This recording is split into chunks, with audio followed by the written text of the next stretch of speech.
India's population in 1947 was large, almost 345 million. It was also divided. There was divisions between high caste and low caste, between the majority Hindu community and Indians who practiced other faiths. The citizens of this vast land spoke many different languages, wore many different kinds of dresses, ate different kinds of food, and practiced different professions. How could they be made to live together in one nation state?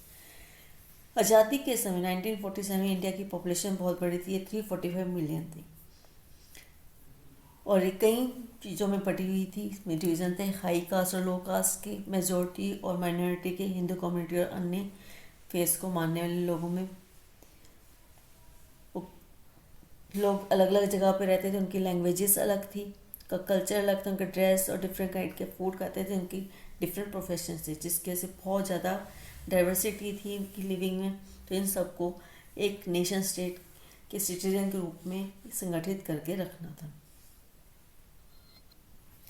To the problem unity was added the problem development. At independence, the vast majority of Indians lived in the villages. Farmers and peasants depended on the monsoon for their survival, so did the non-farm sectors of the rural economy. For if the crops failed, barbers, carpenters, weavers, and other service groups would not get paid for their services either. In the cities, factory workers lived in crowded slums with little access to education or health care. Clearly, the new nation had to lift its masses out of poverty by increasing the productivity of agriculture and by promoting new job creating industries. देश को संगठित करने की समस्या नहीं थी, problem थी विकास की। स्वतंत्रता के समय ज़्यादातर मेजोरिटी के लोग विलेजेस में रहते थे, जो फार्मर्स थे, किसान थे, वो मानसून पर डिपेंड करते थे अपने सर्वाइवल के लिए। नॉन फार्म सेक्टर्स के लोग रूरल इकोनॉमी पर डिपेंड थे। जब क्रॉप्स नहीं ग्रो हो पाती थी, बारिश अच्छी नहीं होती, तो बार्बर, कारपेंटर, वीवर्स और अन्य सर्विस ग्रुप को भी उनकी सर्विसेज के लिए पैसा नहीं मिल पाता था।